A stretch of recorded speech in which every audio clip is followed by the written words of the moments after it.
Hello there, guys. How is everyone doing today? I hope everyone's having a great day and everybody's doing well. Well, it's Pearl Jr. here with another video.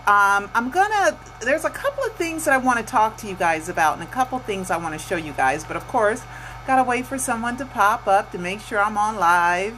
Da-dun, da-dun. There we go. Hello there.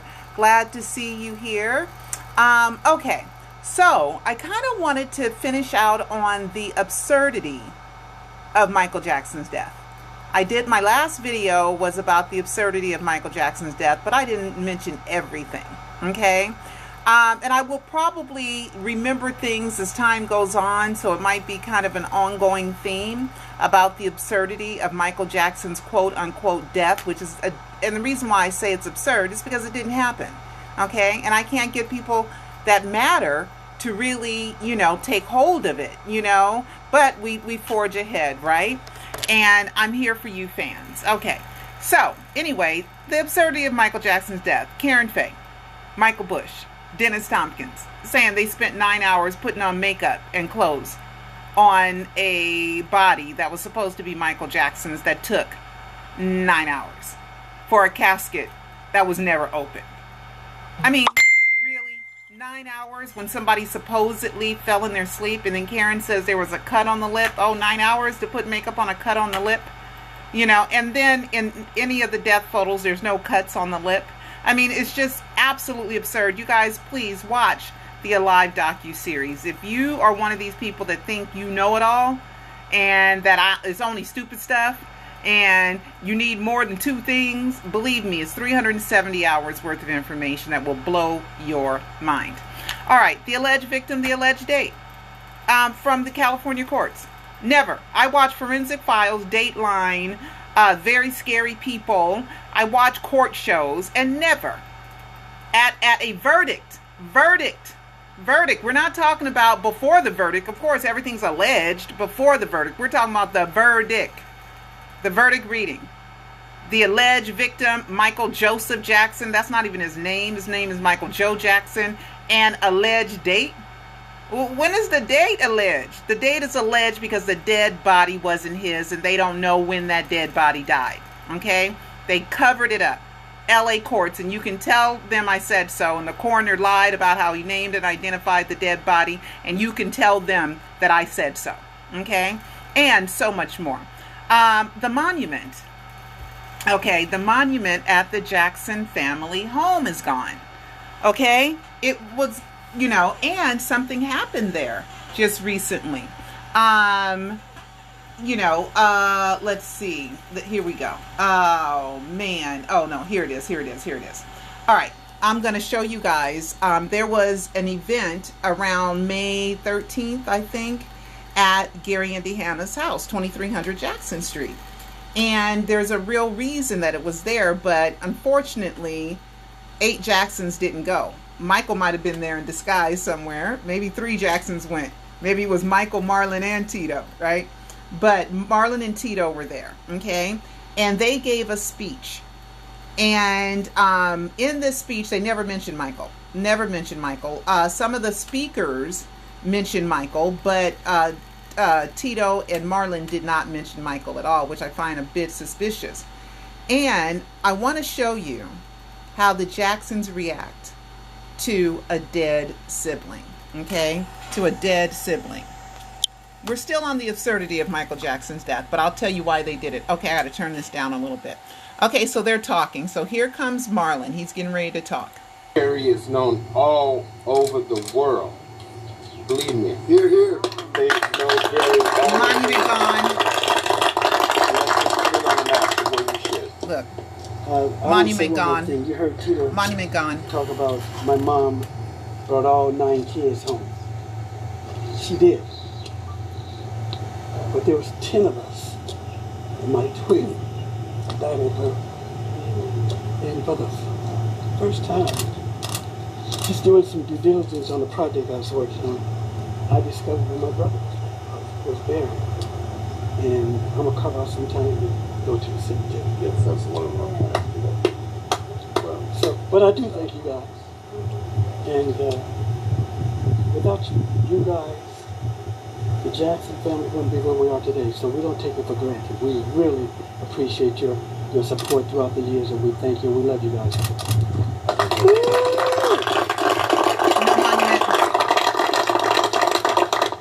We lost a brother at a very, very, very young age at birth. But I'm just want to let you know, I'm glad you're here with us. Thank you. Oh, Tito, that was so sweet. That makes me kind of want to cry. Okay, this is the reason for the event, guys. This is the reason for the event. Gary, Indiana Department of Transportation.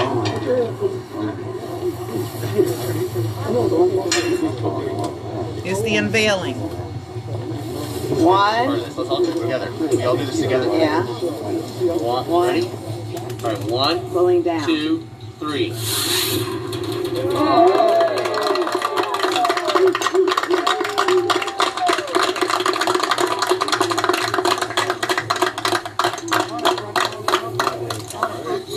Now, please want to move the cup. Okay.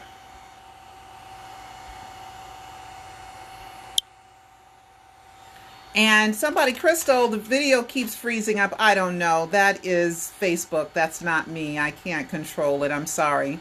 But anyway, he cried over his dead twin brother. He got all choked up. It made me get choked up because I could just imagine the pain. He said he discovered where his brother is buried.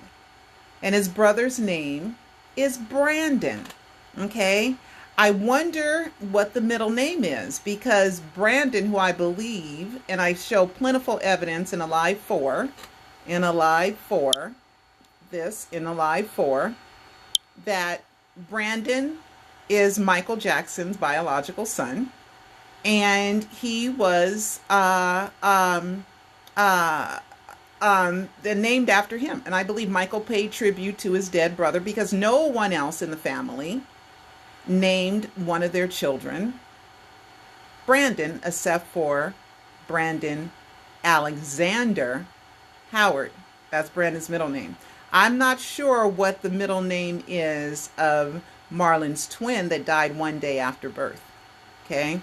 But did you see how he got choked up, and it was so sad, and God, and Tito was so sweet and said, well, I'm glad you're here and I'm glad you made it, because that makes me kind of feel like I want to cry a little bit, right?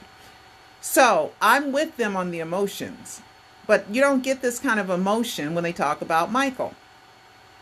Michael was the little kid that had so much ambition and so much energy and was so damn talented that he catapulted them to superstardom. Michael was the lead singer, and Jermaine was a hell of a singer too, and Tito played the guitar, and Marlon was a dancer, and Jackie, hell of an athlete, but Jackie was a dancer and backup singer, and Jermaine played the bass. Okay, and then they had Johnny Jackson, not no relative, but he played the drums. He was a neighborhood kid. Okay, so anyway, guys, I just wanted to show you the disparity of when they talk about their dead, deceased family member. Okay.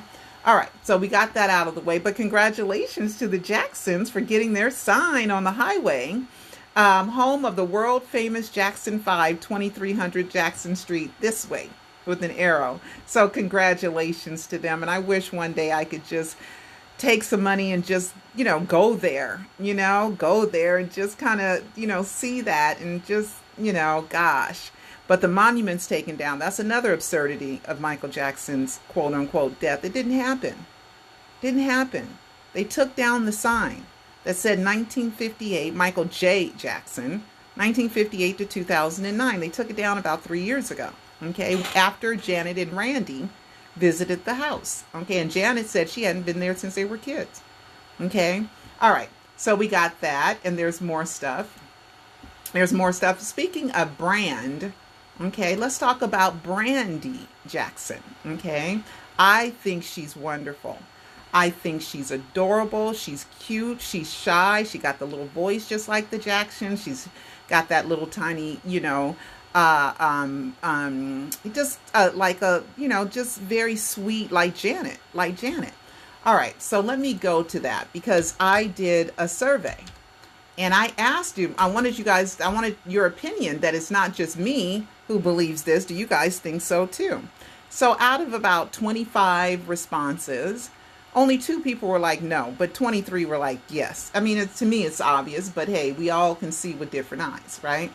So let me turn this around. Let's turn this around. Okay. Right here. See that? Who is this man right here? That's Brandi Jackson. That is Jackie's adopted daughter. Okay? Jackie's daughter. And she is all wonderful. She dated Wade and could put a hole in the whole Leaving Neverland abuse thing. She dated Wade for like 7-8 years. I don't know. Long time. Long time. Okay? And so Brandi is wonderful. Okay? This is the DeBarge. That's the DeBarge daddy. The world famous DeBarges, the one Janet married named James DeBarge. That's their father. That's their father. They're not twins, but you could see the resemblance is so strong. I mean, it's so strong. Look at that. I mean, my God. And so I think you go with Brandi, Brandi, Brandi, brand, the Jackson brand. Okay. I think that she's a great candidate to be to be Janet's daughter. And it all matches up except for the dates are off by a couple of years. Right? So with the dates being off by a couple of years, I remember having a conversation with who I believe is Michael Jackson, using Bobby Anderson as a decoy, Peter Michael Bobby. Right? He said to me, well, you wouldn't know how old you are unless somebody told you. I'm thinking, wow, who would think like that? What a statement is that? Right? Why would that even enter your mind unless it happened? Right? So I don't know. I'm just speculating. Okay? I'm just speculating that James believes Janet and him had a daughter because Janet got eloped in 84 in a quickie. Went and snuck out of town. She told LaToya and snuck out of town and eloped with James DeBarge. What was the emergency to get married, Janet? Was it that she was pregnant and she knew that the Catherine and their religion did not believe in children without wedlock? Child being born outside of wedlock? Is that why she hurried up and got married? And then she did the Control album. And we know Janet was chubby. Let's go back another year. Let's go to when Jimmy Jam and Terry Lewis first started working with Janet. And they're still working with her today. And I've met them before. At, I think, whose funeral was I at? And I met them. Gosh, she's a record executive. I can't remember his name, but if I remember his name, I'll write it down or something. I'll put it in the comments.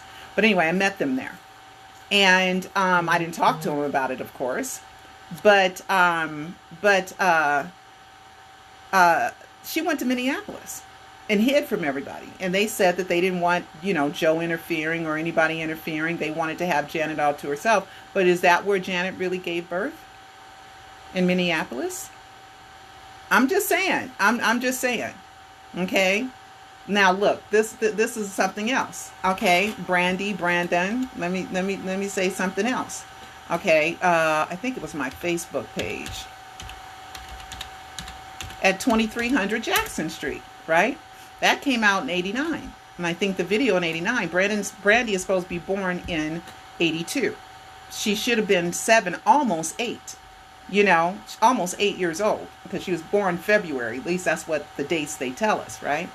So, if I was to go here and show you guys some shots of her in 2300 Jackson Street. And she was also in Michael's LA Gear. And she was also in Black and White, right? Because she was adorable. Just adorable. I love her. I think she's great, Let me show you guys. I'm going to pull this up. Okay, it's in here somewhere. Okay. And somebody said, oh, she looks like her Auntie Janet. I was like, Auntie Janet? I'm just saying. I'm just saying. And a friend of mine worked at Motown, and the DeBarges were signed to Motown. Janet came in one day, and my friend told me, swore on her mother's life, that she saw Janet Jackson pregnant. Okay? And if James believes it and the DeBarge family believes it, then there's some truth to it. He would know. But he doesn't know who the daughter is. Okay, this is Brandi in 2300 Jackson Street. That does not look like a 7, almost 8-year-old kid. That looks like a 5-year-old. 4 or 5-year-old kid. That's what it looks like to me. But she was beautiful. Absolutely beautiful. So could Brandi really be? And then at the time, Jackie and Enid, which was Jackie's wife that's now deceased, she had a brain aneurysm and she died. But they were having problems with Paula Abdul. I think it was the time where Janet was working with Paula, or maybe, I don't know, something. But Jackie was in, the story is, and I don't know, I wasn't there. Okay, I might have my dates wrong with Paula Abdul, but Jackie did mess with Paula Abdul. That they were having problems. Jackie and Enid were having problems. And they were like separated. Then they got back together around 84, 85. And I think that's when they got Brandi. Okay? That's what I believe. Okay? Is it true? I don't know. But it kind of matches, right? So anyway, Brandi, Brandon, and I hope Marlon got to see his brother's crypt. And if the brother's middle name is Alexander, come on. Okay, but I don't know. I heard there was no middle name, but I didn't see the birth certificate myself. All right, somebody sent me this. Somebody sent me this. Thank you. See, it's a This Is It coin. Look at that. Look at that. I can't take it out because I have my, where's my, oh, here it is. Thank you, Sylvia. Sylvia gave me the little stand so I can use my other hand to open this and show it to you guys. It's a This Is It coin. It's pretty heavy too. And so whoever sent it to me, please, thank you so much. Thank you for sending it to me. Thank you. Yep, and then here's the back of it. Let me open it all the way. Let me open it. Okay, and then it's in something. But look at that. It's nice. See? That's the back of it. The King of Pop. And then this is it. You see the Michael logo? And the Michael logo in there, the MJ. Okay. Also, my friend gave me this bracelet for my birthday. It was super nice. And my other friend, she gave me these shoes. Let's see if you can see my shoes. Oh, hold on. I got to turn it the other way. She gave me these shoes. They're so cute. Okay. For my birthday. All right. All right, so thank you so much. Thank you so much. All right, so anyway, that's kind of like my little thing. That is Brandi really Janet's daughter? Okay, and then they had the marriage annulled. Okay, in '85 had the marriage annulled. And then they had to clean it up. And then Janet said she dealt with like depression issues, and I'm like, girl, what can you be depressed about? You know what I mean? The family, you're famous, you're beautiful, you can sing, you can dance, you know, but people can sing and dance and have a great family. I guess they can get depressed too, but you put me in there, I'll be the happiest person in the world. I can't hit a note in a bucket. All right.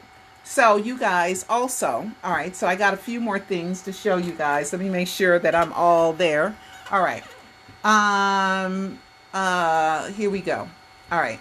So let me do this. All right. And you guys will know where I'm going with this, okay? Here we go. I'm just going to play it. This is a part of the trial and triumph of the King of Pop. 1993 allegations of child molestation, a new wave of child Michael Joe Jackson. to become Michael Jackson's biggest nightmare. In an effort to rejuvenate his career, Michael Jackson allowed British journalist Martin Bashir to live with him for 8 months to create the documentary Living with Michael Jackson. Contractually, Michael Jackson was the only person to approve the final edit of the documentary before airing. Despite that agreement, Martin Bashir aired it without Michael Jackson's approval, and that brought to Michael Jackson 28 months of pure hell. Well, Martin Bashir, before the Michael Jackson interview, he was a very renowned interviewer in the UK. He interviewed people like Princess Diana. He had a lot of credibility. He won quite a few awards. But he came over here on the pretense that he would provide a really good insight into the world of Michael Jackson. Not Michael Jackson the entertainer, but Michael Jackson at home with his kids, at Neverland, going to the zoo. But instead, what we got the seriously jaded version of Martin Bashir saying things like, "When I see you with your children, you make me want to weep." It was all edited out. We just saw the strange scenes of Michael without any kind of background. There was no foundation. It was just cut in such a way that it made Michael look odd rather than the actual nice person he is. All right. All right. So that's the trial and triumph of the King of Pop. That's my documentary, The Trial and Triumph of the King of Pop, the first documentary I ever did, right? And so I'm kind of proud of it, right? It got distributed to 50 million homes. And I signed the contract, again, the absurdity of Michael Jackson's death, 7 weeks before the death announcement, right? I signed a contract with somebody that I've been dealing with for a couple of years, where Joe Jackson called me and wanted to buy the documentary soon after, like in 2006, because I did it in 2005. November 2005 is when we released it on our own. Joe called me and said he wanted to see it. I gave a copy to Angel, or I mailed it or something. And then Joe told me he needed another copy. And I was like, why? He said, because a family member took it, who was Michael. Then I found out later that the distribution deal, my distributor, had the same address as the Michael Jackson company, okay? And that address was on the This Is It contract, right? Then I find out that the Rock City Entertainment, which was who I did the deal with, they sent a decoy to me. But Rock City Entertainment, Rock City Club, was the same, had Michael was an owner, Barry Gordy's son was an owner, and Jack Wishna. Okay, we're all owners, partnership in this Rock City company. Okay, so I was a part of the pre-planning for the Michael Jackson death hoax. You guys, if you don't know this stuff, you can never ever guess it. In my Alive docu-series, I show you the proof of it. I show you the proof of all this stuff. Okay, but anyway, the reason why I brought up this for Martin Bashir is because Martin Bashir has been caught doing bad stuff, okay? Martin Bashir did Michael dirty, and he also did Princess Diana dirty. And the reason why Michael did that interview with Martin Bashir is because he did the interview with Princess Diana, and Michael liked Princess Diana, okay? Boy, was that a mistake, okay? Now, right now, let me go to my Twitter account, and I want to show you guys something. Oh, happy birthday, Janet. I haven't been on since Janet's birthday. Happy birthday, Janet. All right, here we go. We're going to start this from the beginning. Hold on. Okay, we're not going to listen to the whole thing. I'm going to give you some of it, and then we're going to talk about it. I would like to thank Lord Dyson and his team for the report. It is welcome that the BBC accepts Lord Dyson's findings in full, which are extremely concerning. That BBC employees lied and used fake documents to obtain the interview with my mother, made lurid and false claims about the royal family, which played on her fears and fueled paranoia, displayed woeful incompetence when investigating complaints and concerns about the programme, and were evasive in their reporting to the media and covered up what they knew from their internal investigation. It is my view that the deceitful way the interview was obtained substantially influenced what my mother said. The interview was a major contribution to making my parents' relationship worse and has since hurt countless others. It brings indescribable sadness to know that the BBC's failures contributed significantly to her fear, paranoia and isolation, that I remember from those final years with her. But what saddens me most is that if the BBC had properly investigated the complaints and concerns first raised in 1995, my mother would have known that she had been deceived. All right. That is Princess Diana's oldest son. Okay? And 25 years later, people get away with stuff. Now, I said Martin Bashir is really sick right now. I think he got COVID. He had brain cancer. He did a couple of things. He's a bad guy. He falsified documents, gave them to Princess Diana to get the interview, gain her trust, and the documents were fake. They were like, I think something with her brother and bank statements and, you know, just wrong stuff. But it took them 25 years to figure it out. Okay? Now she's dead. She's been dead for 20 years or however long, 20-something years. So how long is it going to be before the media stops with spreading the lie that Michael Jackson is dead? When it's easy to go to Forest Lawn and know that there's no name on the crypt. He's not listed in the database, never has been. All death documents are in the wrong name. Okay? Lie after lie. The coroner lied about how he named and identified the dead body. So is it going to take 25 years for mainstream media to go, oops, we got it all wrong. Michael Jackson didn't die on June 25th, 2009. But I've been telling as many people as I can because I believe Michael stuck. I believe Michael, when he planned to fake his death, I believe that Michael planned to come back. He thought that they were going to figure out that the body wasn't his. And the reason how I proved the body wasn't his is a statement from somebody on June 26th said that the EMT said, and the EMT said it during preliminary hearing, that they don't believe that that was Michael Jackson. Okay, that something was off. I did it in another video. I'm going to include that in a live 5 if I ever get the chance to do a live 5. But Michael Jackson is not dead. Nothing proves that Michael Jackson is dead. Propofol, cryonic freezing. Cryonics, Michael went to a cryonic seminar with Uri Geller. Okay? Michael didn't tell everybody he knew what he was doing. Didn't tell all family members, everybody in his family, cousins and all that, what he was doing. They don't know unless they research it. Right? So, I'm on page 181 of the IRS decision, his conclusion, the judge. And I learned that Michael was working on this MJ play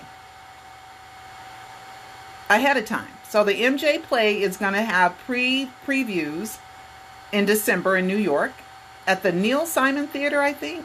I hope I'm right. But it's not really officially opening until February. Boy, would I like to go. I love to go. Okay? So, Martin Bashir, and I believe if he's Indian from India, they have a thing called karma, which means you reap what you sow. You do bad things, you're going to be punished for it sooner or later. He got away with this for years, 25 years. And it was so significant how she was tricked. You don't ever see statements like this from the son, from Diana's son. This is serious. And then what he did to Michael Jackson, where I just showed you what he did to Michael Jackson and made Michael Jackson look like a molester and living with Michael Jackson and living with Michael Jackson. And Michael, I swear, Michael planned to fake his death during Invincible. Look at the name of the records on the songs. Just watch my Alive. It's all put together for you. And I have enough information for an Alive 5. 5. It's complicated. It's complicated. And I thank all of you fans for being diligent and for asking me hard questions and for finding clues and sharing them with me. Sharing them with me. That's why I have over 1,000 names in my Alive docuseries. And in the Alive docuseries, Alive 1, 2, 3, 4, A Prisoner of Fame, and the Suicide e-movie book. Okay, and there's over 500 death hoax videos for free on my YouTube channel. So I've done my due diligence, and Michael needed a licensed media company like me. And Michael can always say, well, she was reporting it. It's just that the media didn't pay attention to her. Okay? And before me, it was Jonelle Starr. And on the day of the death announcement, all these domains saying Michael's not dead were registered on June 25th, 2009. All right. So anyway, guys. Oh, hold on. Let me stop that. All right. So anyway, Martin Bashir, you're a bad guy. You're a bad, bad, bad guy. I've been listening to Michael Jackson, Find Me a Girl, on their Triumph album. What album was that on? Find Me a Girl, Going Places album, I think Going Places. Got to remember, they reissued the Jacksons albums, but I was listening to Find Me a Girl. Okay. And Michael's vocals are so soulful and they're so great. I mean, just so great. And Bruno Mars has a new song that has a totally 70s vibe called With Anderson .Paak. Okay. And the song is so great. It's 70s. It's called, Leave the Door Open. Okay. So you guys got to check that out. Almost 230 million views. Okay. So people liked the 70s music. So if you guys don't know Michael's music in the 70s, oh my God, you're missing out on so much. Okay, and then Seatbelt. Brandon has a new song. Brandon Howard, right, has a new song called Seatbelt, and I think it's a fantastic song too. All right, I don't want to play it here because then people will be like, Facebook mutes you. Okay, so check out Brandon Howard's song, Seatbelt. And the other day I was in a retail store and I heard Paris's song.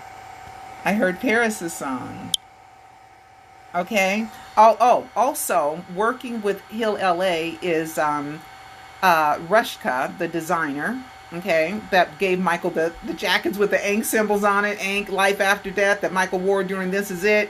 Come on. All right. Anyway, she gave him a black one and a red one. Okay. She's going to be working with Hill LA. Chris Tucker, Michael's friend, and I saw him testify in the 2005 trial, and he was fantastic. And Omar Batty and Paris are going to be working with Hill LA because Prince right now is going to be working with the estate, and I told you guys that already. All right, guys, and let's see, and I think that's about it. That's it. Okay. And when I finish reading, it's 271 pages, and I'm on 181. So when I finish reading it, I will do a report on what I've learned in it, in the IRS case, because people take me lightly, but I read the accounting, I attend trials, I read the court cases. If I don't go there, fans send me stuff all the time. It's been an in-depth, almost nearly 12 years. All right. So anyway, guys, love you, and I will see you next time.